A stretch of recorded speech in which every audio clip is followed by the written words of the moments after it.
welcome to the Decatur Dish. My name is Maria Moreau with Atlanta News First, joined by our wonderful media partners at Decatur Dish, the one and only Dan Wisenhunt with me here on this Tuesday. And Dan, it has been a busy news week already for DeKalb County. It really has. Really rainy one too. It's kind of gross out today, but yeah, we've had so much happen. We had Tucker City Council last night. We had school board yesterday. We had a ton of stuff happen last week, so let's get into it. Yeah, let's start with this first one. We've reported this story and talked about it on here before. This is involving that transmission line project on Sycamore Street. I hear there's some movement with that you have reported on, or I should say your team at Decatur has reported on.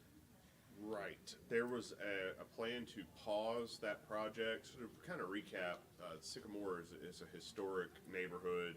Georgia Power was planning to put in these really tall transmission lines to upgrade its grid. The neighbors were understandably upset. They were sort of caught off guard by it too. They didn't realize it was happening. This is apparently something that had been in the works for a while, but only recently became public knowledge. City got involved. Georgia Power said that they were going to pause the project. Now the city has basically come out and said they've told Georgia Power it's a non-starter, quote unquote. They're not going to let them put the lines there. What's interesting is how much jurisdiction the city of Decatur actually has over a public utility like Georgia Power. Talk to the city, they say they have quite a bit. Georgia Power, of course, is not going to come out and publicly say it's our way or the highway, but they're the power company. So they're going to have a lot of leverage in this situation. But my understanding, last I heard, is they were able to get some concession or to at least pause, to at least talk it over. And so that's where it stands. I would imagine if Georgia Power tries to do whatever it wants, there would be some kind of litigation around it. I don't have any knowledge that there's a lawsuit being filed, but if they can't come to terms on who has jurisdiction over what, that's typically where it winds up, is in the courts. So we are going to keep an eye on that moving forward. Hey, keeping in topic with some safety improvements, or I should say projects involving residential spaces. Talk to me about this one. This is involving a Georgia Department of Transportation road diet plan specifically for College Avenue in the Decatur area. Road diets are the new hotness. So everybody wants to take these big four or 5 lane highways and turn them into 3 2-lane highways. They want to do some medians and traffic calmings, and we're already seeing that in Avondale Estates. And that is a highly disruptive and very expensive project that's going on. Now the plan is to take the same thing and bring it to East College Avenue between Sam's Crossing and South Candler. That's a portion of the street that is in the city of Decatur. It's not in Avondale Estates. They want to take it from 4 lanes to 3 lanes. They just had a feedback period in February 10th. I don't know what GDOT heard. I know what people said online. They're not crazy about it. The people who commute every day are generally not in favor of their commutes taking longer, but top of mind, of course, for everyone is pedestrian safety and the need to create conditions that make it safer for people to use alternate modes of transportation, either walking or their bicycle or even one of those cool motorized unicycles things I see on the path trail from time to time. But there are other ways to get where you're going, and Decatur, particularly last year, had a number of high-profile crashes involving pedestrians. So we're going to see more, not less, of this going forward, Maria. Yeah, it's certainly something to watch out for. Keeping things in Decatur, and this is a topic that people just seem to love to talk about out in the community. Baby Kroger. Any and all movement with Baby Kroger, I feel like we have to talk about here on Decatur Dish. So there's been some rumors swirling around. The rumors are always related to Trader Joe's and whether Trader Joe's is going to move into the Baby Kroger space. I have been covering news in Decatur for 10 plus years, and in every one of those years there has been some hope, wish, desire for this community to get a Trader Joe's. I've been on record about saying that Trader Joe's is just Aldi on Hawaiian Shirt Day. Nobody listens to me on that, but to bring us up to speed, there's a Decatur Development Authority. A development authority is the governmental arm that does business deals. They've proposed issuing a bond to help finance the project. One of the stipulations on that bond is to have a qualified grocer. One of the qualified grocers, in addition to Publix and Whole Foods, is TJ's, Trader Joe's. We noted in our story, Zoe noted in her story, there's already a Whole Foods nearby, there's already a Publix nearby. By process of elimination, it would make the most sense for this project to be a Trader Joe's. It would be hilarious if it was just another Kroger, but that's not going to happen, I'm pretty sure, because Kroger left that space. So all signs are pointing to Trader Joe's. If they really want to complete the search engine optimization loop for me, they could have a pickleball tournament in the parking lot of Trader Joe's.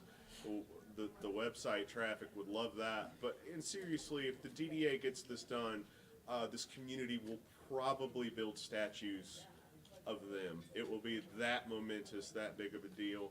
Trader Joe's, if you're listening, corporate people at Trader Joe's, please do this. Fantastic opportunity. Please, You already have a please just fan do base. that. If it's a money thing, I promise you the houses in Decatur are very expensive. There's plenty of money to support this and whatever you got going on. But please just make it happen so we can move on to other things. And speaking of moving on to other things, Maria, my friend and journalist George Cheedy is going to join us today and talk about how all of the interesting things, we shall say, happening at the federal level are affecting us right here in DeKalb County, and we're going to talk about some local DeKalb County issues too. We'll be back right after this short break.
And welcome to another episode of the Decatur Dish featuring a guest. And this week's guest is George Cheedy, Sage of Pine Lake, local journalist. You've seen his work in The Guardian, Rolling Stone. He has the Atlanta Objective Substack. All are great and important reads. George, how are you doing today, sir? I'm a man who needs more sleep. Yeah, same. We're both in that boat as well. What's keeping you up at night? So I'm starting to get a lot of folks from the federal government talking to me about things that they're seeing in their agencies that are illegal or unconstitutional, and we're doing the best we can to keep up. That sounds interesting and terrifying. Let's stick a pin in it and come back to it. Talk about something really local quick. The water bills in DeKalb County, there's a 10% annual rate hike for 10 years. That's being proposed. It could see water bills jump from $70 a month on average to $200 a month on average. It's getting a lot of discussion. What are you hearing about this, George? So, some people are justifiably upset about the idea of having to pay more for water in DeKalb. There's only been one increase in water rates in DeKalb in the last 10 years. It was a 6% increase in 2022. And the problem is, as you're seeing with water blowouts of mains, not just in Atlanta, but in DeKalb County, that the infrastructure is falling apart. It's 100 years old in some places, and it's getting in between people and being able to build a house or buy a new one. So the county's got to bite the bullet, or at least that's what they're telling us.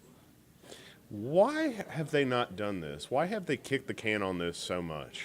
So part of it is because a few years ago, and when I say a few, about 10 years ago, the county really made some terrible mistakes around putting new water meters in. Those water meters were defective. People were getting $1,000 bills that had no justification. And the public went crazy. And they started showing up at meetings. I mean, crazy in a good way. I want you to show up to meetings. But it scared the county commissioners and the CEO, to death. They were afraid to raise water rates. And so, DeKalb's got water rates that are very average, maybe even a little below average, and infrastructure that's falling apart. Fun fact, those water meters that were defective were actually damaged by water. Those are terrible water meters. Those are not good. It's like That is not how that's supposed to It's work. like the Mogwai in the Gremlins movie. You put a little water on it, and it goes. Yeah. You, They sued him. You do a lot of national coverage, George, and right now there's so much happening at the federal level. I'm not saying I'm tuning it out. I'm trying to get it in a digestible form. Right. The big thing that has come out of late is this proposal to basically gut all funding to research institutions via NIH at the National Institutes of Health. What is going on here? Why are we pulling back from things like cancer research, and what effect is that going to have on us here in DeKalb County? So let's start with this. State of Georgia gets about $780 million in federal research money from the NIH a year. And 150, 180 million of that shows up at Emory. There's some knock-on value there. Like every time you hire some person, they've got to go and hire a real estate agent and buy groceries, and that money circulates in the community. So what we're talking about is $180 million in direct funding for scientists at Emory not hitting those accounts. That's on hold. As of yesterday afternoon, a federal judge has paused that funding freeze, but we don't know how that's going to shake out. So everybody at Emory... So they froze the freeze. They froze the freeze. The freeze is frozen. Emory doesn't know how that's going to go.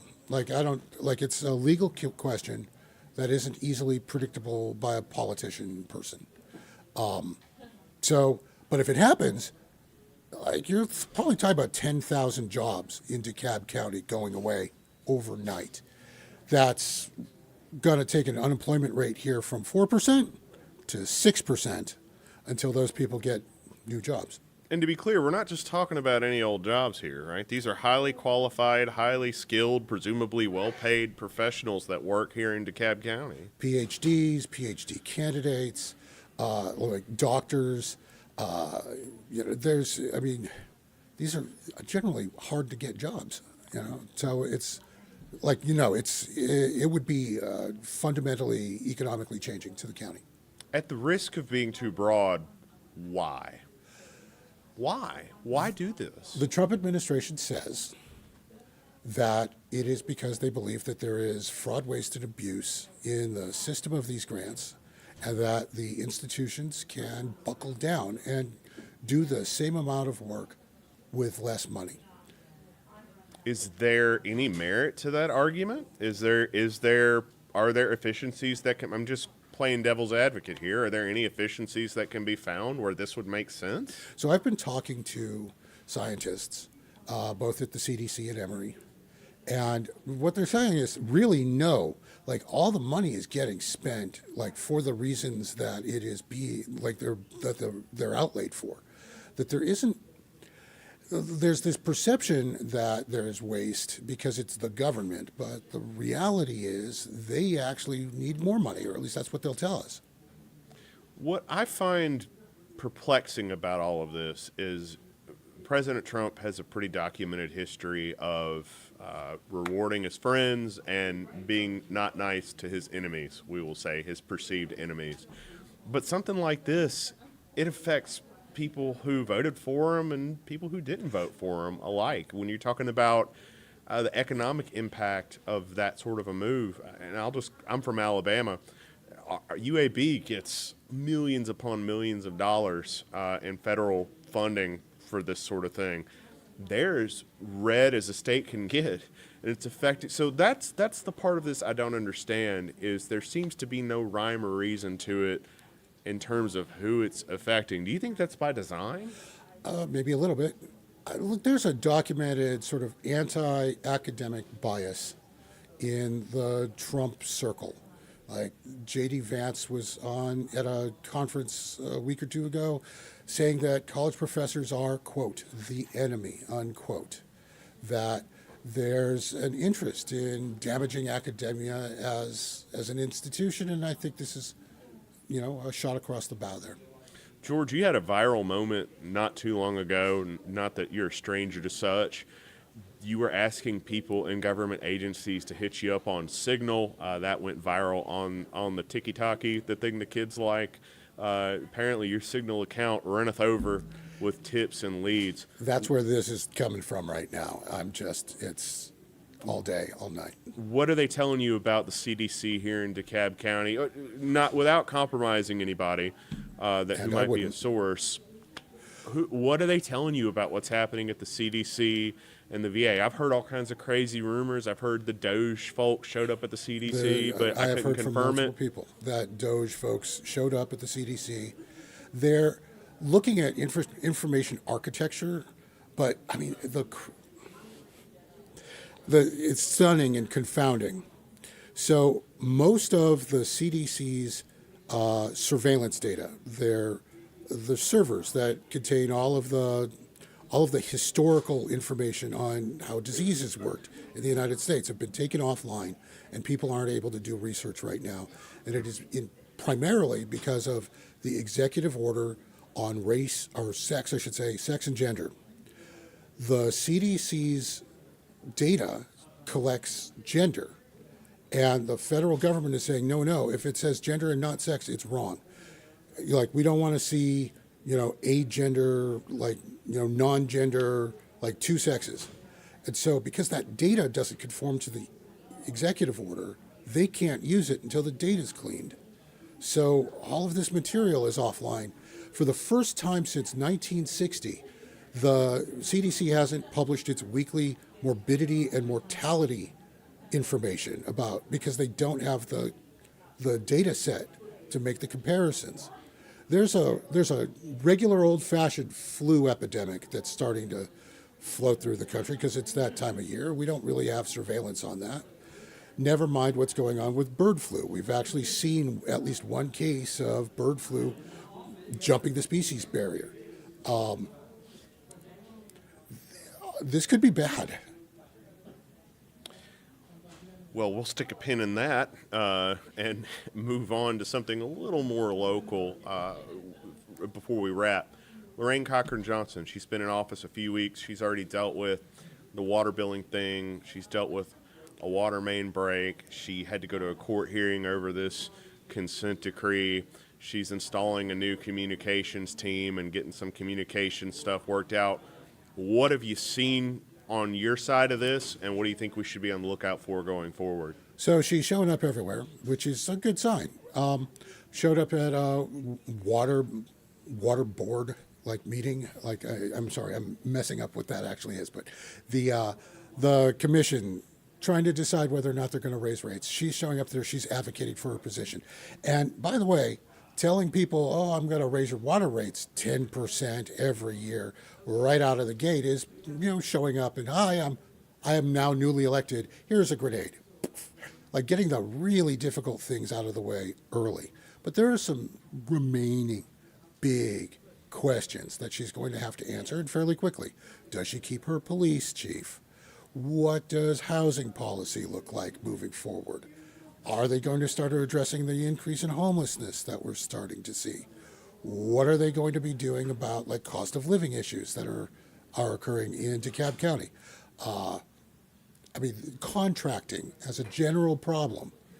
There are a bunch of big things that we're waiting to see what happens. George, I know you'll be keeping up with what happens. Tell people how they can find your work. First, if you are a federal employee and want to tell me something that's going on in your agency, find me on Blue Sky at Neon Flag. I publish the Atlanta Objective newsletter, and I contribute to Rolling Stone and The Guardian. George, thank you so much for joining us. We'd love to have you back on again soon. This is the Decatur Dish Show. We air right here on Atlanta News First Plus every Tuesday at 12:30 p.m. Check us out on the Atlanta News First Plus app. You can download that for free on your smartphones or your streaming devices. For all the latest news from DeKalb County, visit decaturish.com. And to get our daily email, visit locallysourcednews.com. With that, we hope everyone has a great week. Stay dry. We will see you here next Tuesday at 12:30 p.m. right here on Atlanta News First Plus.